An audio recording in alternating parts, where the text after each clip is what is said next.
എല്ലാവർക്കും നമസ്കാരം. ഇവിടെ ഈ പാനലിൽ ഉള്ളത് ഡോക്ടർ സുധാ ഗോപാലകൃഷ്ണൻ, ശ്രീ അനീഷ് രാജൻ, ശ്രീ സുധീർ നമ്പൂതിരിപ്പാട് എന്നിവരാണ്. ഇവിടെ പ്രധാനമായും ഇതൊരു ചർച്ചയുടെ രൂപത്തിലാണ് ഡിസൈൻ ചെയ്തിട്ടുള്ളത്. ഇവിടെ പ്രധാനമായും ചർച്ച ചെയ്യുന്ന വിഷയം പെരുവനത്തിൻ്റെ സാംസ്കാരിക പാരമ്പര്യം, അതിൻ്റെ സങ്കീർണതകൾ, അതിൻ്റെ ഒരു സമകാല സാന്നിധ്യം എന്നിവയൊക്കെയാണ്. ആദ്യമേ തന്നെ ഈ ഒരു ചർച്ച സംഘടിപ്പിച്ച സർവമംഗള ട്രസ്റ്റിനും എല്ലാ അഭിനന്ദനങ്ങളും അറിയിക്കുന്നു. കാരണം പൊതുവെ നമ്മൾ കൂടുതൽ ചർച്ച ചെയ്യുക വളരെ ഒരു ദേശീയമോ അല്ലെങ്കിൽ പ്രാദേശികമായുള്ള സംസ്കാരത്തെക്കുറിച്ചും അതിൻ്റെ ഒരു ഡൈനാമിക്സിനെക്കുറിച്ചും ഒക്കെയാണ് പൊതുവെ നമ്മൾ ചർച്ച ചെയ്യുക. അതിൽ നിന്നൊക്കെ വ്യത്യസ്തമായിട്ട് വളരെ ഫോക്കസ്ഡായിട്ട് ഈ ഒരു പ്രദേശത്തിൻ്റെ സാംസ്കാരിക പാരമ്പര്യത്തെക്കുറിച്ച്, പാരമ്പര്യം എന്ന് പറയുമ്പോൾ ഇവിടെ വിശേഷം പറയേണ്ട ഒരു കാര്യം, സർവമംഗള ട്രസ്റ്റ് സെലിബ്രേറ്റിംഗ് പെരുവനം എന്ന ഒരു ഡോക്യുമെൻ്റ് ഇതിൻ്റെ ഭാഗമായിട്ട് നിർമ്മിച്ചിട്ടുണ്ട്. അത് അല്ലെങ്കിൽ ഒരു ഗവേഷണത്തിലൂടെയും പലതരത്തിലുള്ള സർവേയിലൂടെയും അവ ആവിഷ്കരിച്ചിട്ടുണ്ട്. അപ്പോൾ ഇതിനു വേണ്ടി ധാരാളം പണിയെടുക്കുകയും ഒപ്പം ഇതിൽ നിന്ന് വ്യക്തമാവുന്ന ഒരു കാര്യം, ഹെറിറ്റേജ് അല്ലെങ്കിൽ പാരമ്പര്യം എന്നത് ഒരിക്കലും റിവൈവ് ചെയ്യപ്പെടേണ്ടതല്ല എന്നും അത് ഒരു സമകാല പ്രതിഭാസമാണെന്നും അതിനെ നോക്കിക്കാണേണ്ടതും, കാരണം ഉദാഹരണത്തിന് ഇപ്പോൾ പലപ്പോഴും പാരമ്പര്യ കലകൾ പലപ്പോഴും മോഡേൺ കാറ്റഗറിയിൽ പെടില്ല, അല്ലെങ്കിൽ പലപ്പോഴും പറയാറുണ്ട്. അതുതന്നെ ഒരു വലിയ ഡിബേറ്റിൻ്റെ ഒരു വിഷയമാണത്. കാരണം അത് മോഡേൺ ആണോ, മോഡേണിറ്റിയിൽ നിന്നും മാറി നിൽക്കാൻ പാരമ്പര്യത്തിനാകുമോ എന്നുള്ള ധാരാളം ചോദ്യങ്ങൾ ഇവിടെ വരുന്നുണ്ട്. അതിൽ വേറെ വലിയൊരു ഡിബേറ്റിൻ്റെയോ അല്ലെങ്കിൽ വളരെ ഒരു ഇൻ്റലക്ച്വൽ അല്ലെങ്കിൽ ഒരു ഡിബേറ്റിനുള്ളൊരു വിഷയമാണത്. എന്നാൽ മോഡേൺ ഒപ്പം തന്നെ ഹെറിറ്റേജ് എന്ന് പറയുന്ന ഈ രണ്ട് കാര്യങ്ങളും സമകാല സമൂഹത്തിൽ സമകാല സമയത്ത് നിലനിൽക്കുന്ന പ്രതിഭാസങ്ങളാണ്. മാത്രമല്ല പാരമ്പര്യം എന്ന് പറയുമ്പോൾ ഒരു പഴയ കാലത്തുണ്ടായിരുന്നു എന്ന വിശ്വാസത്തോടു കൂടി ഇന്ന് പ്രാക്ടീസ് ചെയ്യുകയും ഒരു പഴയ കാലത്തെ തിരിച്ചു കൊണ്ടുവരാനുള്ളൊരു ശ്രമമായിട്ടല്ല കാണുന്നത് എന്ന് വ്യക്തമാക്കുന്ന ഒരു രേഖ കൂടിയാണ് ഇവിടെ ഉണ്ടായിട്ടുള്ള ഈ ഒരു സെലിബ്രേറ്റിംഗ് പെരുവനം എന്ന ഒരു ഗ്രന്ഥം നമുക്ക് മുന്നിൽ കാഴ്ചവെക്കുന്നത്. ഇത് ഇന്നിവിടെ പ്രധാനമായിട്ടും പറയാനുള്ള ഒരു കാരണം, നമ്മുടെ അല്ലെങ്കിൽ ഈ ഒരു പ്രദേശത്തിൻ്റെ സമകാല ജീവിതത്തിൽ അല്ലെങ്കിൽ സമകാലിക സാംസ്കാരിക ആവിഷ്കാരവുമായി ബന്ധപ്പെട്ടിട്ടും അതേപോലെ തന്നെ ഈ ഒരു പ്രദേശത്തിൻ്റെ പൊളിറ്റിക്കൽ എക്കണോമിയായും ക്രിയേറ്റീവ് ഇൻഡസ്ട്രിയുമായിട്ടൊക്കെ ബന്ധപ്പെട്ടിട്ട് ധാരാളം സംസ്കാരങ്ങൾ പല കമ്മ്യൂണിറ്റിയുമായി ബന്ധപ്പെട്ടിട്ടാണ് പെരുവനം എന്ന് പറയുന്നൊരു പ്രദേശത്തിൻ്റെ സംസ്കാരത്തെ രൂപപ്പെടുത്തിയിട്ടുള്ളത്. അതിൽ ഓരോ കമ്മ്യൂണിറ്റി എന്ന് പറയുന്നത് ഒരു കൺവെൻഷനായിട്ടുള്ളൊരു ഗ്രൂപ്പ് എന്ന രീതിയിലല്ല പറയുന്നത്. പലതരത്തിലുള്ള കമ്മ്യൂണിറ്റികളുണ്ട്. പുതിയ സമൂഹത്തിൽ പുതിയ കമ്മ്യൂണിറ്റികൾ ഉണ്ടാവുന്നുണ്ട്. പഴയ സമൂഹത്തിൽ നിന്നുള്ള ഒരു കമ്മ്യൂണിറ്റി എന്ന് പറയുന്ന സങ്കല്പത്തിൽ നിന്ന് വ്യത്യസ്തമായ കമ്മ്യൂണിറ്റികൾ ഇന്ന് ഉണ്ടായിക്കൊണ്ടിരിക്കുന്നുണ്ട്. ആ കമ്മ്യൂണിറ്റികൾ എല്ലാം കൂടെ ചേർന്നുണ്ടാകുന്ന ഒരു സംസ്കാര സഞ്ചയമാണ് ഇന്ന് നമ്മൾ പ്രാക്ടീസ് ചെയ്തുകൊണ്ടിരിക്കുന്നത്. അതിനെ വളരെ മെറ്റിക്കുലസായ ഒരു എഫേർട്ടോടുകൂടി കാണുകയും അതിനെ ഡോക്യുമെൻ്റ് ചെയ്യാനുള്ള ശ്രമമാണ് ഇവിടെ പെരുവനത്ത് ഈ നടന്നുകൊണ്ടിരിക്കുന്നത്.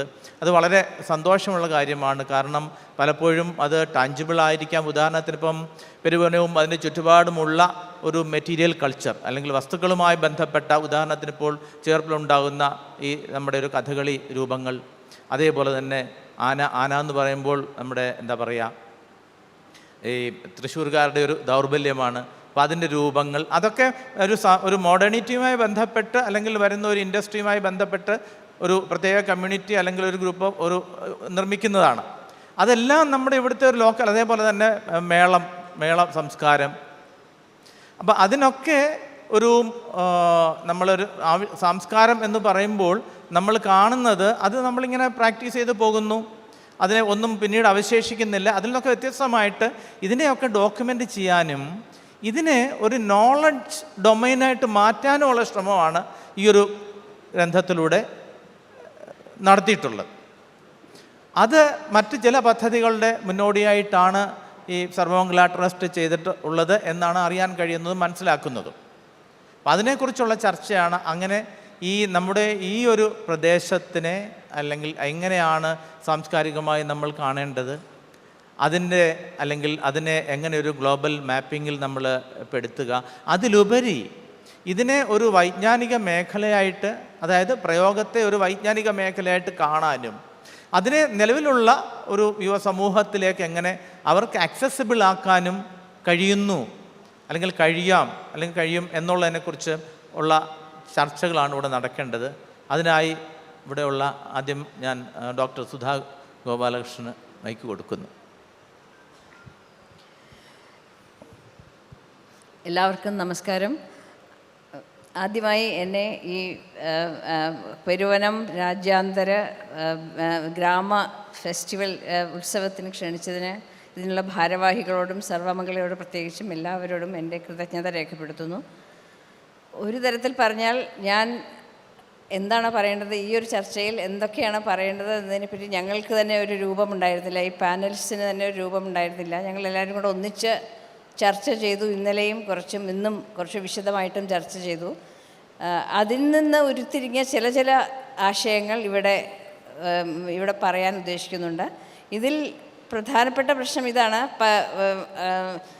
കലാ, സംസ്കാരം, പാരമ്പര്യം ഇവയെല്ലാം വളരെയധികം വിഷമം പിടിച്ച ആശയങ്ങളാണ്. പലതരത്തിലും വ്യാഖ്യാനിക്കപ്പെടാം, പലതരത്തിലും അതിനെ ഇൻ്റർപ്രറ്റ് ചെയ്ത് അതിനെ പല തലത്തിലേക്കും കൊണ്ടുപോകാൻ കഴിയുന്ന ഒരു തരം ആശയ സംഹിതയാണ് ഇതെല്ലാം. ട്രഡിഷൻ ഇസ് ഇന്നോവേഷൻ നൗ എന്നാരോ പറഞ്ഞിട്ടുണ്ട്. എവിടെ നിന്നിട്ടാണ് നമ്മൾ ഇത് തുടങ്ങുക? ഒരു കലയെപ്പറ്റിയോ പാരമ്പര്യത്തെ പറ്റിയുള്ള ചർച്ചകൾ എവിടെ നിന്ന് തുടങ്ങുന്നു? History cannot be kept alive without memory. നമ്മൾ ഓർമ്മകളുടെ അനുഭവമില്ലാതെ അതൊക്കെ ചരിത്രത്തിനെ നമുക്ക് നിലനിർത്താൻ സാധ്യമല്ല. ഓർമ്മകൾ എന്ന് പറയുന്നത് മനുഷ്യരുടെ മനസ്സിലും പിന്നെ പുറത്ത് രേഖകളിൽ സഞ്ചിതമായ ചില വസ്തുതകളാണ്. അതിനെയെല്ലാം നമ്മൾ നിരത്തുമ്പോൾ നമ്മളുടെ അകത്തും ചില റിയാക്ഷൻസ്, ചില പ്രോസസ്സസ്, അതിൻ്റെ പ്രക്രിയകൾ നടക്കുന്നുണ്ട്. ആ പ്രക്രിയകളുടെ വെളിച്ചത്തിലാണ് നമ്മൾ ഓരോ യുഗത്തിലും ഓരോ കാലഘട്ടത്തിലും ചരിത്രത്തെയും കലയെയും പാരമ്പര്യത്തെയും പ്രകടീകരിക്കുന്നത്, ഇൻ്റർപ്രറ്റ് ചെയ്യുന്നത്. ഈ ഒരു പെർസ്പെക്റ്റീവ് വെച്ചുകൊണ്ടാണ് ഞങ്ങൾ ഇന്നത്തെ ചർച്ചകൾ തുടങ്ങുന്നത്. ഒന്നാമതായി പാരമ്പര്യം എന്ന് പറഞ്ഞ വിഷയത്തിൽ തന്നെ നമുക്ക് പോകാം. പെരുവനം, തൃശ്ശൂർ എന്ന പ്രദേശം പാരമ്പര്യം എന്ന വസ്തുതയ്ക്ക് വളരെയധികം മാറ്റുകൂട്ടുന്ന ഒരു വസ്തുതയാണ്. പ്രദേശത്തിൽ തന്നെ പല ഘടകങ്ങൾ അടങ്ങുന്നുണ്ട്. ഇവിടുത്തെ ചരിത്രമായാലും ഇവിടുത്തെ സംസ്കാരമായാലും ഇതിൻ്റെ ഡൈവേഴ്സിറ്റി, കലർപ്പുകൾ എന്ന ഒരു വിഷയത്തെപ്പറ്റി നമ്മൾ ചിന്തിക്കുകയാണെങ്കിൽ തന്നെ ഒരു കാലത്തോ ഒരു സമുദായത്തിനോ ഒരു മതത്തിനോ ഒന്നും ഉൾക്കൊള്ളുന്നതല്ല ഇവിടുത്തെ സംസ്കാര പൈതൃകം. അങ്ങനെ നോക്കുമ്പോൾ കാലാതികാലം തൊട്ടേ ഇവിടെ നിലനിന്നിരുന്ന ഒരു സഞ്ചിത സംസ്കാരമുണ്ടായിരുന്നു. അതിനെയാണോ നമ്മൾ റെപ്രസെൻ്റ് ചെയ്യുന്നത്? എല്ലാം ഒരു റെപ്രസെൻറ്റേഷനാണ്. നമ്മളെങ്ങനെ അതിനെ അഭിമുഖീകരിക്കുന്നു, എങ്ങനെ അതിനോട് കൺഫ്രണ്ടേഷൻ ചെയ്യുന്നു, ഇതാണ് നമ്മളുടെ പ്രധാനപ്പെട്ട വിഷയം. ഇതിൽ എന്തൊക്കെ ഘടകങ്ങളുണ്ടാവാം, എന്തൊക്കെ തരം വീക്ഷണങ്ങൾ നമുക്കിതിൽ കാണാം. ഇതാണ് ഇവിടുത്തെ മുഖ്യ വിഷയമെങ്കിലും ഞാൻ ഇതിൽ ചില പോയിൻറ്റേഴ്സ്, ഹിസ്റ്റോറിക്കൽ ചരിത്രപരമായ ചില വസ്തുതകളായി മാത്രം നിരത്താനാണ് ഉദ്ദേശിക്കുന്നത്. അതിൻ്റെ ഇൻ്റർപ്രിട്ടേഷൻ നമുക്ക് ക്രമേണ ഉരുത്തിരിയാൻ അനുവദിക്കാം. ഒന്നാമതായി തൃശ്ശൂർ എന്ന സ്ഥലത്തിൻ്റെ വ്യാപകമായ പ്രസക്തിയും അതിൻ്റെ നിലനിൽപ്പും, അതിൽ പെരുവനം എന്ന ഗ്രാമപ്രദേശത്ത് അതിനെ എത്രത്തോളം ക്രോഡീകരിക്കുന്നു, ഇങ്ങനെയൊരു വിഷയത്തിലേക്കാണ് ഞാൻ കടക്കുന്നത്.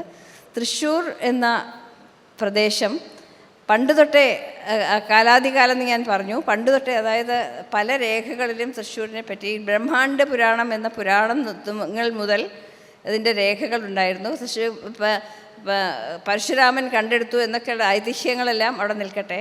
പരശുരാമൻ കണ്ടെടുത്തു, അവിടുന്ന് 64 ഗ്രാമങ്ങൾ സ്ഥാപിച്ചു. അതിലേറ്റവും മുഖ്യമാണ് പെരുവനം എന്നൊക്കെ കേരളോൽപ്പത്തിയിലും വേറെ പല ട്രഡീഷണൽ ഹിസ്റ്റോറിക്കൽ ഡോക്യുമെൻസിലും പറയാറുണ്ട്. അതെല്ലാം അവിടെ നിൽക്കട്ടെ. എങ്കിലും അതിൽ പലതും പല കാലങ്ങളിൽ പല തരത്തിൽ അതിൻ്റെ പ്രകടമായി കാണുന്നത് നമ്മൾക്ക് മനസ്സിലാകാറുണ്ട്. ഫോർ എക്സാമ്പിൾ, ഏറ്റവും ഇപ്പോൾ വടക്കുന്നാഥൻ എന്ന ക്ഷേത്രം തന്നെ എടുക്കാം. വടക്കുന്നാഥൻ ഒരു ന്യൂക്ലിയസ് ആയിട്ട് പറയാറുണ്ട്, ഒരു nuclear existence of a great tradition, of a great community, of a great people. അതിൻ്റെ അന്നത്തെ ഇതിനെപ്പറ്റിയുള്ളത് തന്നെ, ഇതിനെപ്പറ്റി സ്ഥലപുരാണങ്ങൾ, അതിനെപ്പറ്റിയുള്ള ലിറ്ററേച്ചർ. ഫോർ എക്സാമ്പിൾ, നീലകണ്ഠ കവിയുടെ ഒരു വലിയ സ്ഥലപുരാണമുണ്ട് അതിനെപ്പറ്റി. ദക്ഷിണ കാശി എന്ന് പറയാറുണ്ട് ഇതിനെപ്പറ്റി, ദക്ഷിണ കൈലാസം എന്ന് പറയാറുണ്ട്. ഇത് കൈലാസം പോലെ തന്നെ കൈലാസത്തിൻ്റെ ഒരു പ്രതിഫലനം എന്നോണം ഒരു ചെറിയ പണ്ടത്തെ കാലത്ത് ഒരു കുന്നിൻ്റെ മുകളിൽ നിന്ന് നോക്കിയാൽ മുഴുവൻ പ്രൊട്ടക്റ്റ് ചെയ്യുന്ന ഒരു തരം ഡേറ്റി, അങ്ങനെ ഒരു ഇത് പറയാറുണ്ട്. പിന്നെ പല ആൾക്കാരും വന്നുപോയി ഇതിനെപ്പറ്റി നേരത്തെ പരാമർശിച്ചു. ജൂതന്മാരാവട്ടെ, അതിനു മുമ്പ് അറബികളാവട്ടെ, റോമാക്കാരാവട്ടെ, ഡച്ചുകാർ, ഇങ്ങനെ പലരും വന്ന്, ഇസ്ലാമിക് ഇൻഫ്ലുവൻസ്, പലരും വന്ന് ഇതിനെ കൂട്ടിച്ചേർത്ത ഒരു സഞ്ചിത, വളരെ അങ്ങേയറ്റം കലർപ്പുള്ള ഒരു സംസ്കാരമായി. നേരത്തെ ശുദ്ധിയെപ്പറ്റിയും കലർപ്പിനെ പറ്റിയും ഒരു ചർച്ചയുണ്ടായി. ശുദ്ധി എന്നത് തന്നെ ഒരു പ്യൂറിസ്റ്റ് കോൺസെപ്റ്റാണ് എന്ന് തോന്നുന്നു. വളരെയധികം വിഷമം പിടിച്ചൊരു കോൺസെപ്റ്റാണ്. ശുദ്ധി എവിടെയാണ്, എന്തിനാണ് ശുദ്ധി, ഏതിനാണ് ശുദ്ധി? ഇപ്പോൾ ഒരു ഉദാഹരണം എടുക്കുകയാണെങ്കിൽ, എനിക്ക് ഏറ്റവും പരിചയമുള്ള കൂടിയാട്ടം എന്ന കലയെപ്പറ്റി പറയുകയാണെങ്കിൽ, കൂടിയാട്ടം ഒരു സംസ്കൃത നാടകമാണെന്നാണ് പൊതുവെ എല്ലാവരും പറയാറ്. ഇത് കൂടിയാട്ടം എന്നുണ്ടായി, ഏത് കാലത്താണ് ഉത്ഭവിച്ചത് എന്ന് ചോദിക്കുമ്പോൾ അത് കുലശേഖരൻ്റെ കാലം തൊട്ട് വളർന്നു വന്നു. എൻ്റെ അഭിപ്രായത്തിൽ അതിന് വളരെ മുമ്പേ തമിഴും അതിനു മുമ്പുള്ള സംസ്കൃതവും പ്രാകൃതവും പലതും കൂടിക്കലർന്ന് പല കൈവഴികളായി വന്നിരുന്നപ്പോൾ അതിനെ ഒന്നിച്ച് ഏതോ ഒരു കാലത്ത്, അതും മധ്യകാലത്ത്, ഇപ്പോഴൊന്നുമല്ല, 10th century അല്ലെങ്കിൽ 10ാം ശതകത്തിലൊന്നുമല്ല, അതിനൊക്കെ വളരെയധികം ശേഷം മാറ്റങ്ങളിലൂടെ 3-4 ചാക്യാർ കൂത്ത് എന്നൊരു വേറൊരു കലയുണ്ടായിരുന്നു. അതിനു മുമ്പ് പാഠകം, പിന്നെ നങ്ങിയാർ കൂത്ത് ഇതെല്ലാം കൂടെ ഏതോ ഒരു കാലത്ത് ഒന്നിച്ചു കൂട്ടി വളരെ ബൃഹത്തായ ഒരു കോറിയോഗ്രാഫിയോട് കൂടി കണ്ടുപിടിച്ചതാണ് കൂടിയാട്ടം. ഇങ്ങനെ നോക്കുമ്പോൾ കൂടിയാട്ടം എന്ന കല, അപ്പോൾ ഒന്നും ശുദ്ധ നൃത്തം അല്ലെങ്കിൽ ശുദ്ധമായ ഒന്നിനെപ്പറ്റി സംഗീതമായാലും വാസ്തുവായാലും ഒന്നിനും അങ്ങനെ പറയാനാവില്ല. ഫോർ എക്സാമ്പിൾ, കഥകളി എന്ന ചിത്രകലയായി ബന്ധപ്പെട്ട് കിടക്കുന്നു, അതിൻ്റെ വൈദിഹ്യങ്ങളായി ബന്ധപ്പെട്ട് കിടക്കുന്നു, നമ്മളുടെ സംസ്കൃതിയുടെ ഭാഗമായ പുരാണങ്ങളായി ബന്ധപ്പെട്ട്, പുരാണം തന്നെ പല ഇൻറ്റർപ്രിറ്റേഷൻസിലൂടെ കടന്നുപോയി അതിൽ നമ്മൾ ഏത് സ്വീകരിക്കുന്നു, ഏത് തള്ളുന്നു എന്നെല്ലാം പലതരം വിഷയങ്ങൾ ഇതിൽ അടങ്ങിയിട്ടുണ്ട്. ഇങ്ങനെ നോക്കുമ്പോൾ പെരുവനം എന്ന പ്രദേശത്തിൽ ഇതിൻ്റെ എല്ലാം ഒരു ന്യൂക്ലിയസ്, രാജ്യം മീൻസ് ഒരു പ്രദേശം, ഇതിൻ്റെ എല്ലാം ഒരു ഞാൻ നേരത്തെ പറഞ്ഞ പോലെ ന്യൂക്ലിയസ് ആയിട്ട് കണക്കാക്കാം. ഇവിടെ ഒന്നാമത് ക്ഷേത്ര സംബന്ധിയായിരുന്ന ഒരു സംസ്കാരത്തെ എങ്ങനെ ജനങ്ങളെല്ലാം കൂടി സ്വായത്തമാക്കി, അതിനെ സ്വാംശീകരിച്ച് അതിൻ്റെ അതിൻ്റെ ടെക്സ്റ്റുകളാവട്ടെ, അതിൻ്റെ സംസ്കൃത ടെക്സ്റ്റുകളാവട്ടെ, അതിൻ്റെ മേളങ്ങളാവട്ടെ, അതിൻ്റെ പൂരത്തിൻ്റെ മഹിമയാകട്ടെ, എല്ലാം ഒന്നിച്ചു ചേർത്ത് ഒരു വളരെ വിശിഷ്ടമായ ഒരു രൂപമാക്കി, ഒരു സംസ്കാരമാക്കി വികസിപ്പിച്ചെടുത്തതിൻ്റെ ഒരു ഭാഗമായിട്ടാണ് എനിക്ക് ഈ പെരുവനത്തിൻ്റെ പ്രാധാന്യം മനസ്സിലാകുന്നത്. ഇനി ഇപ്പം ഇവിടുന്ന് നമ്മൾ എവിടെ പോകുന്നു, ഇതെങ്ങനെ നമ്മൾ ഇതിനെ സമീപിക്കുന്നു എന്നത് വേറെ പ്രശ്നമാണ്. ഗ്രന്ഥവരികൾ ഫോർ എക്സാമ്പിൾ, അതുപോലെ സംസ്കൃത ഗ്രന്ഥങ്ങൾ, പല പല പല സംസ്കൃത ഗ്രന്ഥങ്ങളും ഇവിടുന്ന് ഉണ്ടായിട്ടുണ്ട്. ഫോർ എക്സാമ്പിൾ ഈ മഴമംഗലം എന്ന വലിയ ഫാമിലി പണ്ട് മധ്യകാലത്ത് മഴമംഗലത്തിൻ്റെ ചമ്പുക്കൾ, മഴമംഗലം ശങ്കരൻ നമ്പൂതിരി, മഴമംഗലം വേറൊരു നമ്പൂതിരി, അവരൊക്കെ എന്തൊക്കെ തരത്തിലും ജ്യോതിഷം, വ്യാകരണം, പിന്നെ ചമ്പുക്കൾ, ഇതങ്ങനെ പല തരത്തിലുള്ള ഇവിടെ ഈ നാട്ടിൽ നിന്ന് എഴുതിയിട്ടുള്ളവയാണ്. ഇതൊക്കെ പഠിക്കുമ്പോഴും നമുക്ക് വളരെയധികം വ്യത്യാസമുള്ള ഒരു തരം ഫീലിംഗാണ് തോന്നുക. അന്നത്തെ കാലം ആലോചിച്ചാലും ഇപ്പോഴത്തെ കാലം ആലോചിച്ചാലും ഇതിന് തമ്മിൽ എങ്ങനെ ഒരു സമരസം ഉണ്ടാവും എന്നത് നമുക്ക് ഒന്നിച്ച് ചിന്തിച്ചാലേ നമുക്ക് അതിൽ ഏതെങ്കിലും ഒരു അപ്രോച്ച് കിട്ടുകയുള്ളൂ. അതിനായിട്ടുള്ള ഒരു ആദ്യത്തെ ഒരു കാൽവയ്പായി ഈ ഡോക്യുമെൻറ്റേഷൻ പദ്ധതിയെ കാണാമെന്ന് ഞാൻ വിശ്വസിക്കുന്നു. എല്ലാവർക്കും നമസ്കാരം. ഞാനൊരു തൃശ്ശൂരുകാരൻ പോലുമല്ല, പെരുവനംകാരനല്ല എന്നത് പോട്ടെ, തൃശ്ശൂരുകാരൻ പോലുമല്ല. ഇതിൻ്റെ ഒരു സാംസ്കാരിക മന്ത്രാലയത്തിലെ ഒരു ഉദ്യോഗസ്ഥൻ എന്നുള്ള രീതിയിൽ എന്തെങ്കിലുമൊക്കെ പറയുമായിരിക്കും എന്നുള്ളൊരു ചിന്തയിലാണ് എന്നെ ശ്രീ രാജീവ് മേനോൻ ഒരു കൊല്ലം മുമ്പേ ഈ പരിപാടിക്ക് ക്ഷണിച്ചത്. ഞാൻ ഇപ്പോൾ വന്നപ്പോൾ ശ്രീ അജയ് സാറിനോട് പറയുകയും ചെയ്തു, നിങ്ങളിതിനെ പെരുവനം ദേശീയ ഉത്സവം എന്ന് വിളിച്ചിരുന്നുവെങ്കിൽ ഒരു പക്ഷേ ഞാൻ വരില്ലായിരുന്നു. കാരണം ഇതിന് പെരുവനം ഗ്രാമ ഉത്സവം എന്നാണ് പേരിട്ടിരിക്കുന്നത്, വില്ലേജ് ഫെസ്റ്റിവൽ എന്ന് പേരിട്ടിരിക്കുന്നത്. ശരിക്കും വളരെ വളരെ കൃത്യമായിട്ടും വളരെ അർത്ഥവത്തായിട്ടും തോന്നി. അതുകൊണ്ട് എൻ്റെ മനസ്സിൽ പെട്ടെന്ന് വന്ന ഒരു വാക്യമായിരുന്നു, ഇതിനെ ദേശീയോത്സവം എന്ന് വിളിച്ചിരുന്നുവെങ്കിൽ ഞാനത് ചിലപ്പോൾ വരില്ലായിരുന്നു. കാരണം ഈ കേരളം എന്ന് കേൾക്കുമ്പോൾ തിളക്കണം ചോര നമുക്ക് ഞരമ്പുകളിൽ. അപ്പോൾ പെരുവനമെന്നോ പനമ്പള്ളി, ഞാൻ പനമ്പള്ളിക്കാരനാണ്, എറണാകുളം. അപ്പോൾ പനമ്പള്ളി എന്നൊക്കെ കേൾക്കുമ്പോഴേക്കും രക്തം ആവിയായി പോകുമെന്നൊക്കെ ഞാൻ വിചാരിക്കാറുണ്ട്. അപ്പോൾ നമ്മുടെ ഒരു ഒരു ഒരു ഒരു ദേശീയത ബോധവും അല്ലെങ്കിൽ കാലബോധമൊക്കെ അങ്ങനെ ആവുന്നതുകൊണ്ട് അപ്പോൾ അങ്ങനെയല്ല. പക്ഷേ പെരുവനത്തിൻ്റെ ഈ ഗ്രാമ ഉത്സവത്തിൻ്റെ ഒരാത്മാർത്ഥതയിൽ അതിൻ്റെ ചരിത്രത്തോടും അതിൻ്റെ നൈരന്തര്യത്തോടും പുലർത്തുന്ന ആ ഒരു നീതിയാണ് ഒരു പക്ഷേ എനിക്കിങ്ങോട്ട് വരാൻ പ്രേരകമായത്. ഞാൻ ഈ ഒരു കാര്യത്തിന് വേണ്ടി മാത്രമാണ് വന്നത് ഡൽഹിയിൽ നിന്ന്.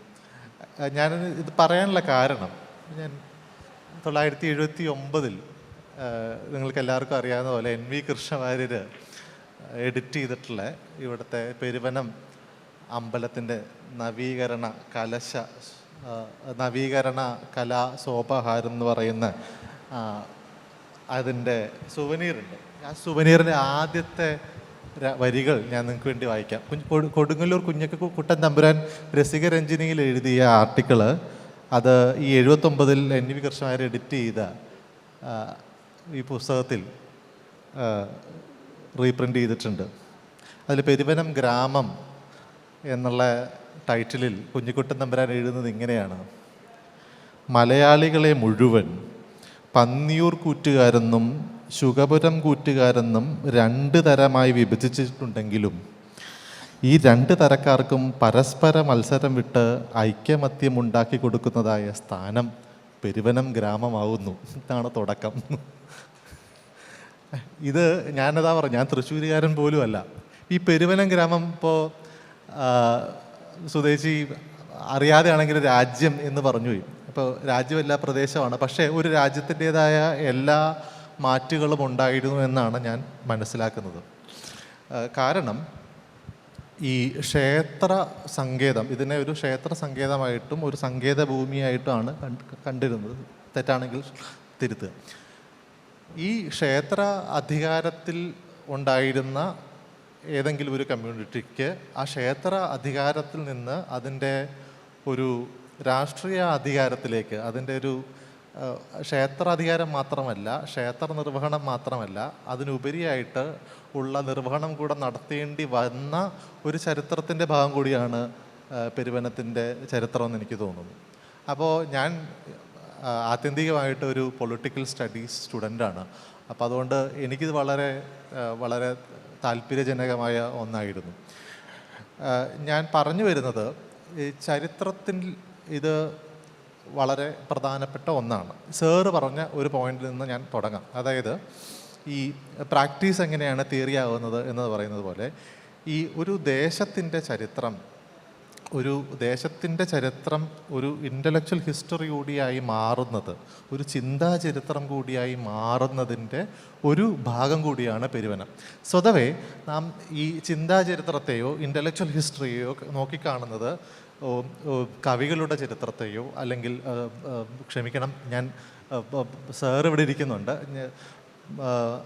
കവി ഇപ്പോൾ നിരവധി കവികൾ എഴുതുന്ന കവിതാ സമാഹാരം, ഇപ്പോൾ പി ഗോവിന്ദപിള്ള, ഉദയകുമാർ പറയുന്ന ഒരു ആർഗ്യുമെൻ്റ് ഉണ്ട്. പി ഗോവിന്ദപിള്ള കവിതാ സാഹിത്യ ചരിത്രം എഴുതിയപ്പോൾ പറഞ്ഞു കവികളോടുള്ള ഒരു ആദരവായിക്കോട്ടെ. അപ്പോൾ കവിതാ സാഹിത്യ ചരിത്രം എന്ന് പറയുന്നത് കവികളുടെ ചരിത്രം എന്നുള്ള രീതിക്കാണ്. അപ്പോൾ അല്ലെങ്കിൽ നോവൽ എഴുത്തുകാരുടെ ചരിത്രമാണ് നോവൽ സാഹിത്യ ചരിത്രം ആയിട്ട് മാറുന്നത്. അങ്ങനെ ഓരോ ഡിസിപ്ലിൻ്റെയും അല്ലെങ്കിൽ അത് എഴുതുന്നവരുടെയും ചരിത്രം ആണ് അതിൻ്റെ ചരിത്രം എന്ന് ചിന്തിക്കുന്ന രീതിയിൽ മാറ്റം വരുത്തിക്കൊണ്ട് സ്വതവേ ഒരു നൈരന്തര്യം ഉണ്ടാവുന്ന ഒരു ചിന്താ പദ്ധതി നമുക്ക് ഉണ്ടോ, ചിന്തയുടെ ഒരു പദ്ധതി ഉണ്ടോ എന്നുള്ള അക്കാദമികമായ ചോദ്യങ്ങൾ ഈയിടെ ധാരാളം സംഭവിക്കുന്നുണ്ട്. അങ്ങനെ സംഭവിക്കുന്ന നിരവധി അക്കാഡമിക് ആയിട്ടുള്ള അന്വേഷണങ്ങളിൽ ഏറ്റവും പ്രധാനപ്പെട്ട ഒരു വിഷയ വസ്തു എന്ന് പറയുന്നത് റീജിയനാണ്, ഒരു പ്രദേശമാണ്. ഒരു പ്രദേശത്തെ പറ്റിയിട്ടുള്ള ചിന്ത, ഒരു പ്രദേശത്തിൽ നിന്ന് മറ്റു പ്രദേശത്തിലേക്ക് വ്യാപിക്കുന്ന അതിൻ്റെ ചരിത്രവും സംസ്കാരവും, അതിൽ നിന്ന് കൈക്കൊള്ളുന്നതും അതിൽ നിന്ന് തിരിച്ചെടുക്കുന്നതും അതിൽ നിന്ന് പകർന്നു പോകുന്നതുമായിട്ടുള്ള ചരിത്ര വസ്തുതകളും അല്ലെങ്കിൽ ജ്ഞാന മേഖലകളും ഒക്കെ തന്നെ ഒരു വലിയ ചിന്താ ചരിത്രത്തിൻ്റെ ഭാഗമായിട്ട്, ഒരു കലാചരിത്രത്തിൻ്റെ മാത്രമല്ല, ഒരു പ്രത്യേക സമയക്രമത്തെ തന്നെ അടയാളപ്പെടുത്തുന്ന രീതിയിലേക്ക് അക്കാദമിക് വ്യവഹാരങ്ങൾ പോകുന്നുണ്ട്. അങ്ങനെ വെച്ച് നോക്കുമ്പോൾ അതുകൊണ്ടാണ് എനിക്ക് തോന്നുന്നത് ഈ പെരുവനത്തെ ചുറ്റിപ്പറ്റി നിങ്ങളുടെ കലയും സംസ്കാരവും ഭരണവും ഭക്ഷണവും ഈ പറയുന്ന പോലെ ഗ്രാമങ്ങൾ തമ്മിലുള്ള കൂടിച്ചേരലുകളോ വേർതിരികളോ എല്ലാം തന്നെ ഒരു സമയക്രമത്തിൻ്റെ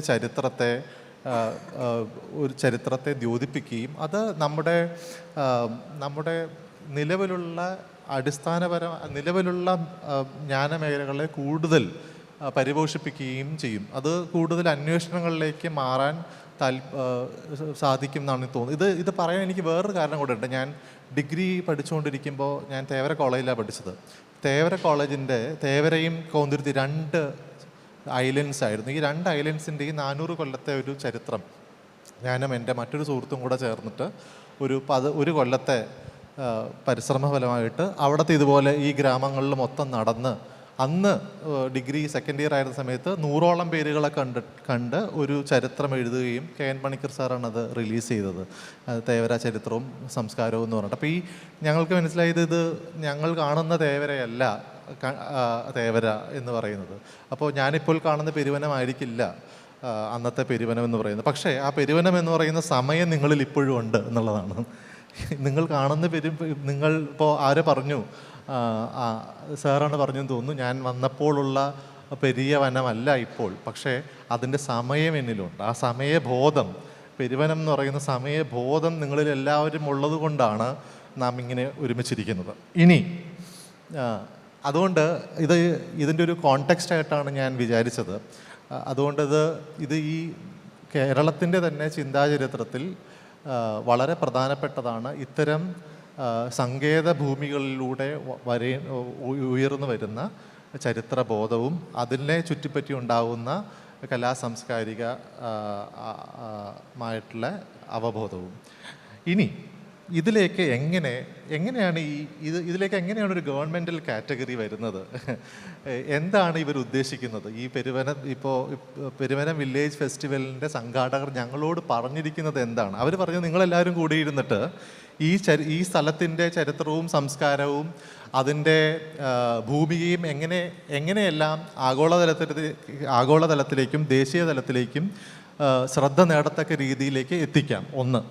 2, അതിൻ്റെ ഒരു കലാ സാംസ്കാരിക മേഖലയെ എങ്ങനെ ഒരു ക്രിയേറ്റീവ് ഇക്കോണമിയുമായിട്ട്, ക്രിയേറ്റീവ് ഇക്കോണമിയുടെ മലയാളം എനിക്ക് മധുസൂദനൻ സാറ് മുന്നിലിരിക്കുന്നതുകൊണ്ട് കൃത്യമായിട്ട് മലയാളം പറയാൻ പറ്റാത്തുള്ളൊരു വിഷമമുണ്ട്, അത് ക്ഷമിക്കണമെന്ന് പറയാണ്. പക്ഷേ ചില വാക്കുകൾ അതുകൊണ്ട് തന്നെ അങ്ങനെ തന്നെ പറയാണ്. ഇപ്പോൾ ക്രിയേറ്റീവ് ഇക്കോണമിയിലേക്ക് എങ്ങനെ ഇത് ബന്ധപ്പെടുത്താം, ഇതിനുള്ള സാധ്യതകൾ എന്തെല്ലാമാണ്, ഇനി ആ സാധ്യതകൾ മറ്റ് സ്ഥലങ്ങളിൽ എങ്ങനെയാണ് നടപ്പിലാക്കിക്കൊണ്ടിരിക്കുന്നത്, അതെനിക്കൊന്ന് സതീഷ് സാറ് പറയുമായിരിക്കും. ഇനി ഞങ്ങളുടെ ഇപ്പോൾ ഈ അടുത്ത ഒരു പോയിന്റ് എന്ന് പറയുന്നത്, ഇത് ചില ആഗോള സ്ഥാപനങ്ങളുണ്ടല്ലോ, യുനെസ്കോ പോലുള്ള സ്ഥാപനങ്ങളുടെ അംഗീകാരം നേടിയെടുക്കാൻ നമുക്ക് സാധിക്കുമോ, അങ്ങനെയാണെങ്കിൽ അതെങ്ങനെയായിരിക്കാം ചെയ്യേണ്ടിയിരിക്കുന്നത് തുടങ്ങിയ ചില ചോദ്യങ്ങളാണ്, വളരെ ആത്മാർത്ഥമായ ചോദ്യങ്ങളാണ് ഇവിടുത്തെ ഓർഗനൈസേഴ്സ് ഞങ്ങൾക്ക് തന്നത്. അപ്പോൾ ഈ ചർച്ച കുറച്ച് നേരത്തിന് ശേഷം ഒരുപക്ഷെ ഇവിടുത്തെ ഒരു രൂപം കൈവിട്ട് നിങ്ങളുടെ കൂടെ സഹായത്തോടു കൂടി ആയിരിക്കാം ഒരുപക്ഷെ നമ്മളിതിൻ്റെ ഒരു ആത്യന്തികമായ രൂപത്തെ കണ്ടുപിടിക്കുക എന്ന് തോന്നുന്നു. പക്ഷേ എൻ്റെ മനസ്സിൽ വന്ന ആദ്യത്തെ ഇതിൻ്റെ ഒരു കോണ്ടെക്സ്റ്റ് ഞാൻ ഇങ്ങനെയാണ് വിചാരിച്ചത്. ഇനി ഇവിടെ നിന്നിട്ട് നമുക്ക് ഈ ബാക്കി ചിന്തകൾ, അതായത് എങ്ങനെയാണ് ഇതിനെ ഒരു ക്രിയേറ്റീവ് ഇക്കോണമി ആയിട്ട് ഈ സ്ഥലരാശിയുടെ കലാ സാംസ്കാരിക ഔന്നത്യങ്ങൾ നമുക്ക് കൂട്ടിയിണക്കാൻ പറ്റുക എന്നുള്ളത്, നമുക്കിതിൻ്റെ ഒരു മറ്റ് ഭാഗം കൂടെ അറിയേണ്ടതുണ്ട്. എന്താണ് ക്രിയേറ്റീവ് ഇക്കോണമി, മറ്റ് സ്ഥലങ്ങളിൽ എങ്ങനെയാണ് സംഭവിക്കുന്നത്, അങ്ങനെയാണെങ്കിൽ ഈ പെരുവനത്തെ സവിശേഷതകളെ നമുക്ക് എങ്ങനെ കൂട്ടിയിണക്കാൻ പറ്റും എന്നുള്ളത് എനിക്ക് തോന്നുന്നു നമുക്ക് അടുത്ത ഘട്ടത്തിലേക്ക് സംസാരിക്കാം. അത് I think. Thank you Aneesh. വളരെ ധന്യമായിട്ടുള്ള ഈ സദസ്സിന് ആദ്യം തന്നെ നമസ്കാരം പറഞ്ഞുകൊള്ളുന്നു. എൻ്റെ മുന്നിൽ സംഗീതമൊപ്പി സാഹിത്യം എന്ന് പറഞ്ഞ പോലെ ഒരു വലിയൊരു സംഗീതജ്ഞൻ ആദ്യം കഴിഞ്ഞു, അതിനു മുമ്പ് അല്ലെങ്കിൽ ഒരു കവി കഴിഞ്ഞു, ഒരു കഥാകാരൻ കഴിഞ്ഞു, സാഹിത്യൻ, 2 പത്മശ്രീ ജേതാക്കളെ മുന്നിൽ കാണാനുണ്ട്. വളരെ ധന്യമായിട്ടുള്ള ഈ സദസ്സിൽ ഇവരൊക്കെ പറഞ്ഞതുപോലെ എന്നെ വിളിച്ചതിന് വളരെയധികം നന്ദി. സമയക്കുറവുകൊണ്ട് നേരിട്ട് വിഷയത്തിലേക്ക് കടക്കുകയാണ്. ഡോക്ടർ സുധാ ഗോപാലകൃഷ്ണനും ഒരളവ് വരെ അനീഷ് രാജനും ഒരു സൈദ്ധാന്തികമായിട്ടുള്ള തലത്തിലാണ് ഈ ഒരു പെരുവനത്തിൻ്റെ ഇഷ്യൂസിനെ കുറിച്ചൊക്കെ സംസാരിച്ചിട്ടുള്ളത്. വലുതായിട്ടുള്ള ഒരു ലാർജർ പെർസ്പെക്റ്റീവ് എന്നൊക്കെ പറയുന്നത് പോലെ വലിയൊരു ചില കാര്യങ്ങളെക്കുറിച്ച് ഞാൻ അതിനെക്കുറിച്ചും കൂടി പ്രാവർത്തിക തലത്തിലേക്ക് കൊണ്ടുവരാൻ ആഗ്രഹിക്കുകയാണ്. അവർ പറഞ്ഞ കാര്യങ്ങളെക്കുറിച്ച് ഉണ്ടാവും പറയേണ്ട കാര്യവുമില്ല. അതുകൊണ്ട് തന്നെ ഇന്നത്തെ പ്രധാന ചർച്ചാ വിഷയം പെരുവനം ആഘോഷിക്കപ്പെടുമ്പോൾ, അല്ലെങ്കിൽ സെലിബ്രേറ്റിംഗ് പെരുവനം എന്നുള്ള ഈ പുസ്തകം വൈസ് ചാൻസലർ അതിനെക്കുറിച്ച് സംസാരിച്ചുവല്ലോ. ഈ ഒരു വലിയൊരു ഡോക്യുമെൻറ്റേഷനെ കുറിച്ചാണ്, ഒരു കൾച്ചറൽ മാപ്പിംഗ് എന്നാണ് അവർ ഉദ്ദേശിക്കുന്ന വാക്കുകൾ. അതുയർത്തുന്ന ചിന്തകൾ, അതിൽ നിന്ന് ഉണ്ടാകുന്ന ചില വീക്ഷണകോണുകൾ, എന്താണ് ആ സംരംഭം, അതിൻ്റെ സാങ്കത്യം എന്താണ്, പ്രത്യേകതകൾ എന്താണ്, അതുകൊണ്ട് ഉദ്ദേശിക്കുന്നത് എന്താണ്, അതിൻ്റെ ഫലപ്രാപ്തി എന്താവണം എന്നുള്ള ചില കാര്യങ്ങളെക്കുറിച്ച് മാത്രം ഒരു 5 മിനിറ്റ് കൊണ്ട് ഞാൻ സംസാരിക്കാൻ ആഗ്രഹിക്കുകയാണ്. ഈ സംരംഭത്തിൻ്റെ പിന്നിൽ പ്രവർത്തിച്ചിട്ടുള്ള എല്ലാവരെയും ആദ്യം തന്നെ വലുതായിട്ട് അഭിനന്ദിച്ചു കൊള്ളട്ടെ. ഇത് വലിയൊരു ബൃഹത് സംരംഭം തന്നെ ഞാൻ പറയുകയാണ്. ഇത് പ്രവർത്തനങ്ങളുടെ ഫലം എന്ന് പറഞ്ഞത് അതിൻ്റെ സൈസ് കൊണ്ടല്ല, അതിൻ്റെ എത്രമാത്രം അതിൻ്റെ വലുപ്പമുണ്ട്, എത്ര പേജുണ്ട് എന്നുള്ളതല്ല. ഞാനിതിനെ കാണുന്നത് ഈ ഒരു വിധത്തിലാണ്.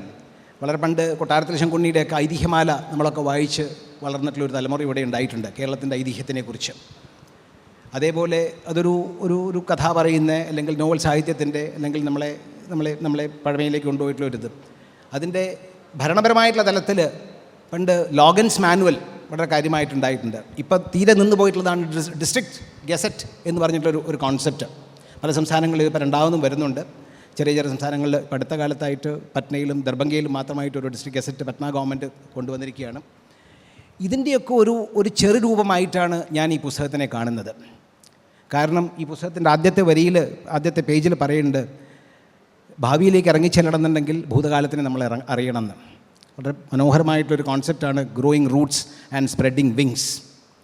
വേരുകളെ വളർത്തിക്കൊണ്ട് ശാഖികൾ വിപുലമാക്കുക. നമ്മളെന്താണെന്നറിയാൻ ഡോക്ടർ സുധാ ഗോപാലകൃഷ്ണൻ സ്ഥലപുരാണത്തിനെക്കുറിച്ച് പറഞ്ഞു, പെരുവനത്തിൻ്റെ പ്രാധാന്യത്തിനെക്കുറിച്ച്. സ്ഥലപുരാണമില്ലാത്ത ഒരു സ്ഥലവും, സ്ഥലമഹാത്മ്യമില്ലാത്ത ഒരു സ്ഥലവും ഇന്ത്യയിൽ നിന്നല്ല ലോകത്തെവിടെയും ഉണ്ടാവില്ല. ശ്രീരാമനും പാണ്ഡവരും ഭാരതയുദ്ധം തീർന്ന സ്ഥലവും കുന്തി പോയ സ്ഥലവും ദ്രൗപദി കരഞ്ഞ സ്ഥലവും ഇല്ലാത്ത ഒരു പ്രദേശവും ഇന്ത്യയിൽ എവിടെയെങ്കിലും ഉണ്ടാവുമെന്ന് എനിക്ക് തോന്നുന്നില്ല. എവിടെ പോയി കഴിഞ്ഞാൽ തൃക്കരിപ്പൂര് ശ്രീരാമൻ പല്ല് തേക്കാനായിട്ട് ഉമിക്കരി വാങ്ങിച്ച സ്ഥലമാണെന്ന് വരെ ഞാൻ കേട്ടിട്ടുണ്ട്. എൻ്റെ വീടിൻ്റെ അടുത്താണ്. അപ്പോൾ സ്ഥലപുരാണത്തിന് യാതൊരു കുറവുമില്ല. ഞാനിപ്പോൾ ഇതിനെ കാണുന്നത് കേരളം എന്നുള്ള നമ്മുടെ നമുക്കെല്ലാവർക്കും അഭിമാനമുള്ള ഈ ഒരു വളരെയധികം പല കാര്യങ്ങളുമുണ്ട്. ഈ ഡിസ്ട്രിക്ട് ഗസറ്റൊക്കെ പറഞ്ഞല്ലോ, അതിൻ്റെ ഒരു കോണ്ടെക്സ്റ്റ് ഞാൻ പറയാം. കേരളത്തിനേതാക്കുന്ന അല്ലെങ്കിൽ മറ്റ് നാട്ടുകാർക്ക് കേരളത്തിനെക്കുറിച്ച് അറിയുന്ന കേരളത്തിൻ്റെ ടൂറിസം, ആയുർവേദം, തൃശ്ശൂർ പൂരം, അല്ലെങ്കിൽ മലബാർ മഹോത്സവം, ഇപ്പോൾ മാതൃഭൂമിയുടെയും കോഴിക്കോടിൻ്റെയൊക്കെ മനോരമയൊക്കെ നടത്തുന്ന സാഹിത്യോത്സവങ്ങൾ, Kochi Biennale, Muziris Biennale, Nehru Trophy വള്ളംകളി, ഇങ്ങനെ നമ്മൾ കാലാകാലങ്ങളായിട്ട് കേരളത്തിൻ്റെ സാംസ്കാരിക ചിഹ്നത്തിൻ്റെ മുഖമുദ്രകളായിട്ട് കണക്കാക്കുന്ന പല സംഗതികളുണ്ട്. അതിലേക്ക് ഒന്നായിട്ടായിരിക്കാം ചിലപ്പോൾ ഈ പെരുവനം ഇൻ്റർനാഷണൽ വില്ലേജ് ഫെസ്റ്റിവൽ ഇത് കുറച്ചു കാലം കഴിഞ്ഞാൽ വളർന്നു വരാൻ പോകുന്നത് അങ്ങനെയുള്ളൊരു സമ്പ്രദായമായിട്ട്. അപ്പോൾ കേരളത്തിൽ നമുക്കിതൊന്നില്ല എന്ന് പറയുന്നതല്ല, പക്ഷേ ഇല്ലാത്ത 2 കാര്യങ്ങൾ അതിനെക്കുറിച്ച് സംസാരിച്ചെന്നാൽ അതിലേക്കുള്ളൊരു തുടക്കമാവാൻ ഇപ്രകാരമുള്ള ഈ ഒരു സംരംഭം അല്ലെങ്കിൽ ഈ പുസ്തകത്തിൻ്റെ ഒരു ഉൽപ്പാദനം സാധ്യമാക്കുമെങ്കിൽ അത് വളരെയധികം നന്നായിരിക്കും. അതാണ് അതിൻ്റെ പ്രധാനമായിട്ടുള്ള ഒരു കടമ അല്ലെങ്കിൽ ഘടകം എന്നും കൂടി ഞാൻ വിശ്വസിക്കുകയാണ്. ഇവരൊക്കെ പറഞ്ഞതുപോലെ യുനെസ്കോവിൻ്റെ ഇത് ടാഞ്ചിബിൾ അസറ്റ്സ്, മൂർത്തമായിട്ടുള്ള പൈതൃകം, അമൂർത്തമായിട്ടുള്ള പൈതൃകം, അങ്ങനെയുള്ള വലിയ വിഷയങ്ങളൊക്കെ ഉണ്ട്. നടക്കുകയാണെങ്കിൽ തീർച്ചയായിട്ടും നല്ലതാണ്.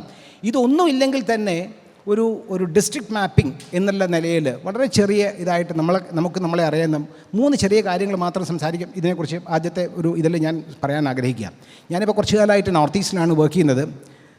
ശ്രീ മുണ്ടയൂർ സത്യനാരായണ മൂസാങ്കിൾ എന്ന് വളരെ പ്രസിദ്ധനായിട്ടുള്ള എത്രയോ 35-40 കൊല്ലമായിട്ട് അരുണാചൽ പ്രദേശിൽ താമസിക്കുന്ന അദ്ദേഹം എൻ്റെ മുമ്പിലിരിക്കുന്നുണ്ട്. അപ്പോൾ അദ്ദേഹത്തിൻ്റെ മുമ്പിലിരുന്നുകൊണ്ട് അരുണാചൽ പ്രദേശ് നോർത്ത് ഈസ്റ്റിനെ കുറിച്ച് സംസാരിക്കാൻ ഞാൻ യോഗ്യനാണെന്നും കൂടി എനിക്കറിയില്ല. പക്ഷേ നരവംശാസ്ത്രജ്ഞരുടെ, സാമൂഹിക ശാസ്ത്രജ്ഞരുടെ, ഭാഷാശാസ്ത്രജ്ഞരുടെ ഒക്കെ അക്ഷയമായിട്ടുള്ള പരീക്ഷണശാല, അക്ഷയഖനി, ഒരു പരീക്ഷണശാലയിൽ നിന്നുള്ള അക്ഷയഖനിയായിട്ടുള്ള നോർത്ത് ഈസ്റ്റ് 8ഓളം സംസ്ഥാനങ്ങൾ, 7 സിസ്റ്റേഴ്സ് എന്ന് പറഞ്ഞിരുന്നു. ഇപ്പോൾ അതിന് അഷ്ടലക്ഷ്മി എന്നാണ് പറയുന്നത്. 200ഓളം ഭാഷകൾ, 200ഓളം ഗോത്ര സംസ്കാരങ്ങൾ ഉള്ള സ്ഥലമായിട്ടാണ് അവിടെ കണക്കാക്കുന്നത്. അതിൻ്റെയൊക്കെ പേര് വേണമെന്നുണ്ടെങ്കിൽ വായിക്കാം, സമയക്കുറവുകൊണ്ട് അത് പറയുന്നില്ല. നാഗാലാൻഡ് എന്ന് പറഞ്ഞ സംസ്ഥാനത്ത് 17ഓളം ഗോത്ര സംസ്കാരങ്ങളാണല്ലോ, ഗോത്രങ്ങളാണ് അവിടെയുള്ളത്. ആവു, അങ്കാമി, ഇങ്ങനെ തുടങ്ങിക്കഴിഞ്ഞാൽ ലോട്ടാസ്, ഹെയർ ഹണ്ടേഴ്സ് ആയിട്ടുള്ള കൊനിയാക്ക്, അതായത് തലവെട്ടുന്നവർ. ഇദ്ദേഹത്തിൻ്റെ അരുണാചലിൽ നിഷി അല്ലെങ്കിൽ ആദി എന്നൊക്കെ ഈ 8 സംസ്ഥാനങ്ങളിൽ കൂടി കേരളത്തിൻ്റെ ഈ ഷെഡ്യൂൾ ട്രൈബ്സ്, അതായത് ഗോത്ര സംസ്ഥാനങ്ങളിൽ 30% ആളുകളാണ് അവിടെ ഉള്ളത്. അതിൻ്റെ പ്രധാന കാരണം ആസാമിൽ വെറും 12% മാത്രമേ ഉള്ളൂ എന്നുള്ളത് വേണ്ട.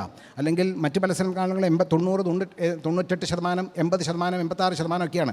ആസാമും ത്രിപുരയും സിക്കിമും അവിടെ കുറച്ച് കുറഞ്ഞതുകൊണ്ടാണ് ഇതിൻ്റെ ശതമാനം 30% കുറഞ്ഞിട്ടുള്ളത്. ഈ ഒരു സംസ്കാരം, അവരുടെ ഭാഷാരീതി, അവരുടെ ആചാരം, അവരുടെ ഭാഷകൾ, 200ഓളം ഭാഷകൾ.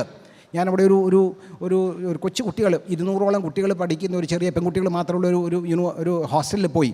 അവിടെ മലയാളിയായിട്ടുള്ളൊരു ടീച്ചറാണ്, ഒരു നൺ നടത്തുന്നതാണ്. അവർ പറയുകയാണ് 16 ഭാഷകളിൽ ആ കുട്ടികൾ മുഴുവൻ സംസാരിക്കുന്നുണ്ട്. 200 കുട്ടികൾ ഒരു ഹോസ്റ്റലിൽ 16 ഭാഷകൾ. അവരങ്ങോട്ടും ഇങ്ങോട്ടും സംസാരിക്കുന്ന അവർക്ക് തന്നെ അറിയുമെന്ന് ഞങ്ങൾക്കറിയില്ല. പക്ഷേ എല്ലാവരും തമ്മിൽ കമ്മ്യൂണിക്കേറ്റ് ചെയ്യാറുണ്ട്. 2ാം ക്ലാസ് മുതൽ 8ാം ക്ലാസ് വരെയോ 9ാം ക്ലാസ് വരെ മറ്റുള്ള കുട്ടികൾ പഠിക്കുന്ന ഒരു കോൺവെൻറ്റാണ്. അപ്പോൾ അങ്ങനെയുള്ളൊരു സ്ഥലത്ത് അതിനുമായിട്ട് കമ്പാരിസൻ്റെ മുകളിൽ ഞാൻ പറയുകയാണ്, നമുക്ക് എല്ലാവർക്കും 2 പ്രധാന കാരണങ്ങൾ അവർ ചെയ്യുന്ന 2 കാര്യങ്ങൾ ഞാൻ പറയാൻ ഉദ്ദേശിക്കുകയാണ്. ഒന്ന്, ഒരു സ്ഥാപിതമായിട്ടുള്ള അല്ലെങ്കിൽ ഒരു ഘടനാപരമായിട്ടുള്ള ഒരു സ്ഥാപനം. ഷില്ലോങ്ങിൽ മാവ്ലായ് എന്ന് പറഞ്ഞ സ്ഥലത്ത് വളരെ പ്രസിദ്ധമായിട്ടുള്ള ഒരു ഡോൺ ബോസ്കോ മ്യൂസിയം ഉണ്ട്. നിങ്ങൾ എത്ര പേര് കണ്ടിട്ടുണ്ടെന്ന് എനിക്കറിയില്ല. പോയിട്ടുള്ളവർ എന്തായാലും പോയി കാണണം. 70,000 അടി സ്ക്വയർ ഫീറ്റിൽ 7ഓളം നിലയിൽ ഡോൺ ബോസ്കോ പാരിഷ് നടത്തുന്ന അതിൻ്റെ മേലാളന്മാർ, അതിൻ്റെ നടത്തിപ്പുകാർ വളരെ കാലം മലയാളികളായിട്ടുള്ള അച്ഛന്മാരൊക്കെ ആയിരുന്നു, പാതിരിമാരായിരുന്നു. അത് നോർത്ത് ഈസ്റ്റിനെ അല്ലെങ്കിൽ അവിടുത്തെ നരവംശത്തിനെ അല്ലെങ്കിൽ അവിടുത്തെ സംസ്കാരത്തിനെ, അവരുടെ വൈവിധ്യത്തിനെ എങ്ങനെയാണത് പുറത്തേക്ക് കാണിക്കുന്നത് എന്നുള്ളത് വളരെ മനോഹരമായിട്ടൊരു കാര്യമാണ്. ഇപ്പോൾ കേരളത്തിൽ അങ്ങനെയൊന്നും നോക്കിക്കഴിഞ്ഞാൽ ഒരുപക്ഷെ അതുണ്ടാവില്ല, ഉണ്ടോ എന്ന് എനിക്കറിയില്ല. ഇപ്പോൾ കേരളത്തിലറിയോ ഞാൻ നോക്കരുത് 37 വരെ ട്രൈബൽ സെക്റ്റുകളുണ്ടെന്നാണ് പറയണത്. കേരളത്തിലെ ട്രൈബൽ 35 പേരെന്ന് കാണുന്നുണ്ട്, 36 കാണുന്നുണ്ട്. 11 ഡീക്ലാസിഫൈ ചെയ്തു എന്നും പറയുന്നുണ്ട്. കേരളത്തിൻ്റെ പോപ്പുലേഷൻ 1.47% മാത്രമേ ട്രൈബൽസ് ഉള്ളൂ. അതിൻ്റെ അപ്പോൾ ഞാൻ എന്താ ഉദ്ദേശിക്കുന്നത് വെച്ചാൽ ഈ ഒരു ജനവ്യവസ്ഥിതിയുടെ നമ്മൾ ഒരു വൈവിധ്യം പ്രകടമായ രീതിയിൽ കാണാനില്ലാത്ത ഒരു ചെറിയൊരു സംസ്ഥാനമാണ് നമ്മുടെ. എന്നാൽ വൈവിധ്യമല്ലേ? തീർച്ചയായിട്ടും ഉണ്ട്.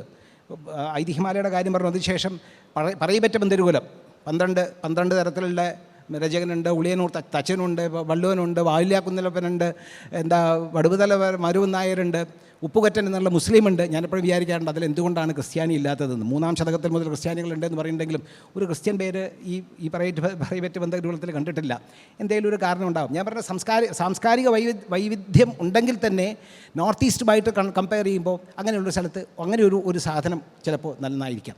രണ്ടാമത്തേത് അവിടെയുള്ളത് ഇത് ഒരു വ്യവസ്ഥാപിതമായിട്ടുള്ള സമ്പ്രദായം, ഒരു സെറിമോണിയൽ അല്ലെങ്കിൽ ആചാരപരമായിട്ടുള്ള വലിയൊരു ഫംഗ്ഷനെക്കുറിച്ച് ഞാൻ പറയാൻ ആഗ്രഹിക്കുകയാണ്. Hornbill festival.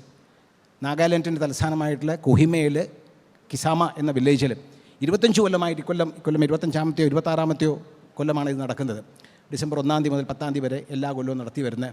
ഞാൻ ഉള്ള ഹോൺബിൽ ഫെസ്റ്റിവൽ 17 ട്രൈബൽ ഗ്രൂപ്പുകളുടെയും ഒരു വില്ലേജ് ഒരു സ്ഥിരം നാടകവേദി പോലെയുള്ള ഒരു സ്ഥിരം ഒരു സമ്പ്രദായം ഉണ്ട് അവിടെ നോക്കിക്കഴിഞ്ഞാൽ ഈ 17 ട്രൈബൽ ഗ്രൂപ്പുകളുടെയും മുറുങ് എന്നാ പറയുക. അഗ്രഹാരം എന്ന് വേണമെങ്കിൽ പറയാം. അഗ്രഹാരം അല്ല ഇത്.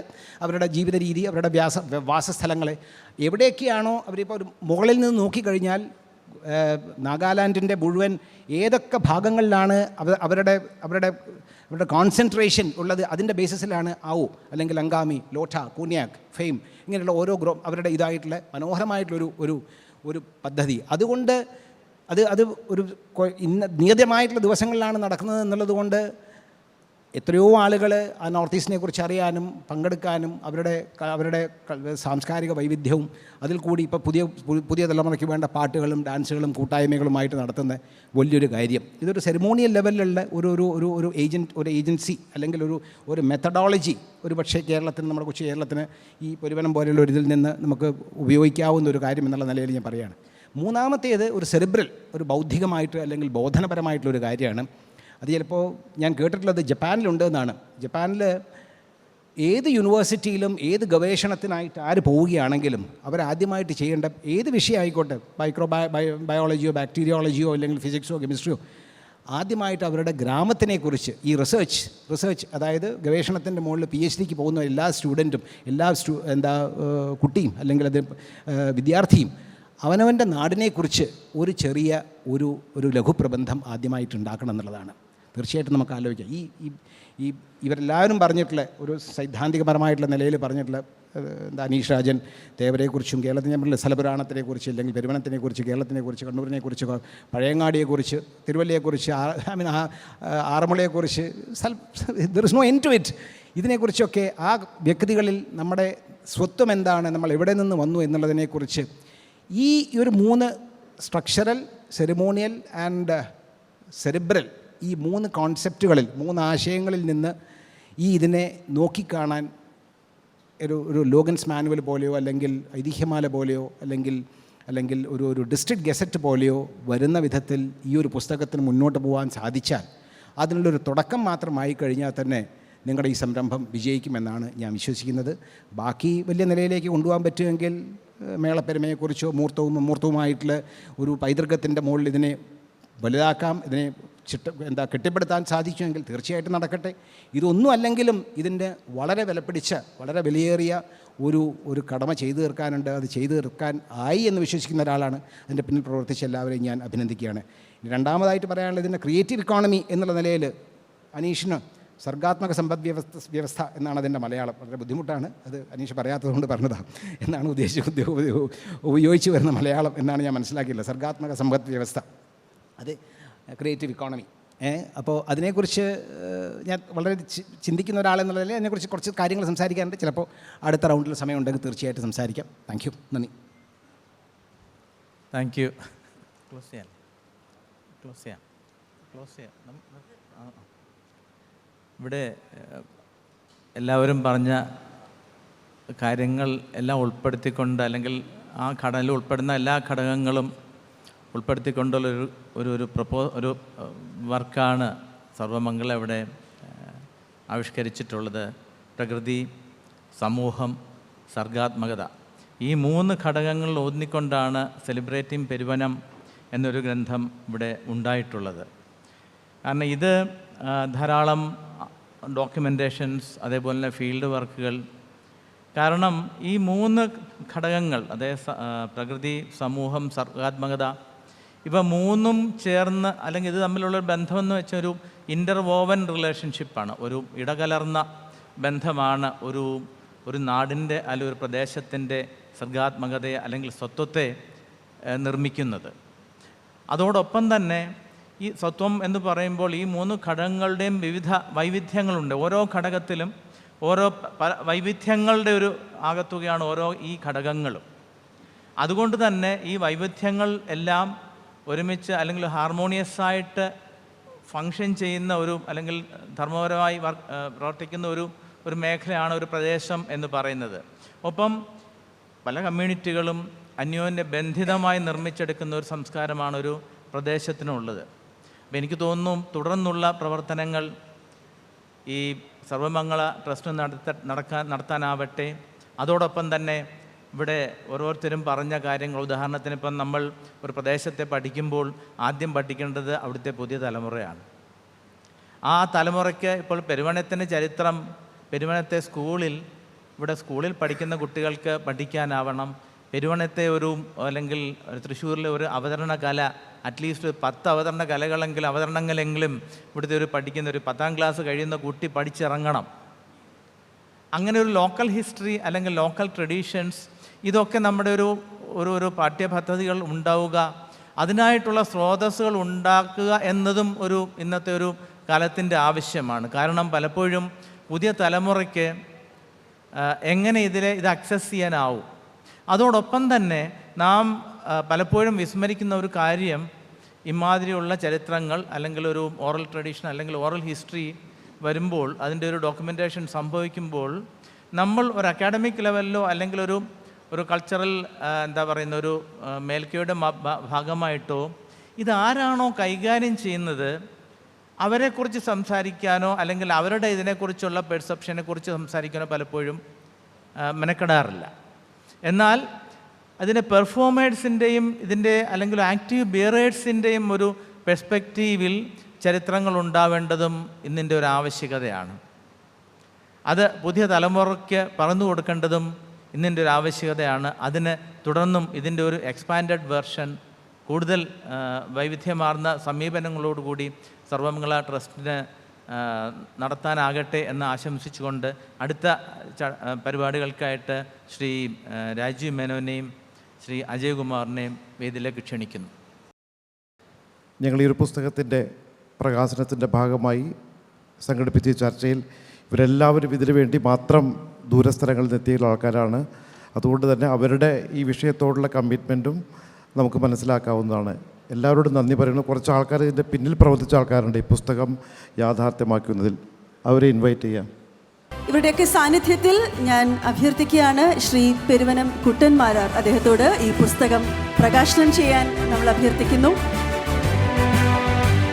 പെരുവനത്തിൻ്റെ സാംസ്കാരിക പ്രൗഢഗംഭീരമായ സാംസ്കാരിക വളർച്ചയെക്കുറിച്ചുള്ള പുസ്തകം പ്രകാശനം ചെയ്യാൻ ശ്രീ പെരുവനം കുട്ടൻ മാരാർ അദ്ദേഹമല്ലാതെ മറ്റാരും തന്നെ അനുയോജ്യനല്ല എന്ന് തന്നെ പറയാം.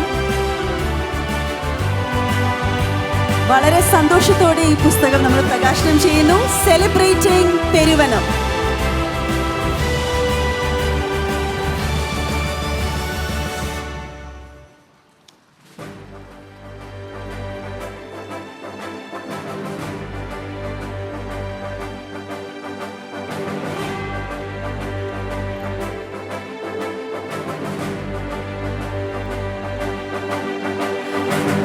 വളരെ സന്തോഷമുള്ളൊരു മുഹൂർത്തം തന്നെയാണ്. പെരുവനത്തിനെ ആഘോഷിക്കുന്ന ഒരു നിമിഷമാണിത്. പത്മശ്രീ ശ്രീ പെരുവനം കുട്ടൻ മാരാർ അദ്ദേഹം സെലിബ്രേറ്റിംഗ് പെരുവനം എന്ന പുസ്തകം പ്രകാശനം ചെയ്തിരിക്കുന്ന ധന്യമുഹൂർത്തം. വളരെ നന്ദി sir. Thank you so much.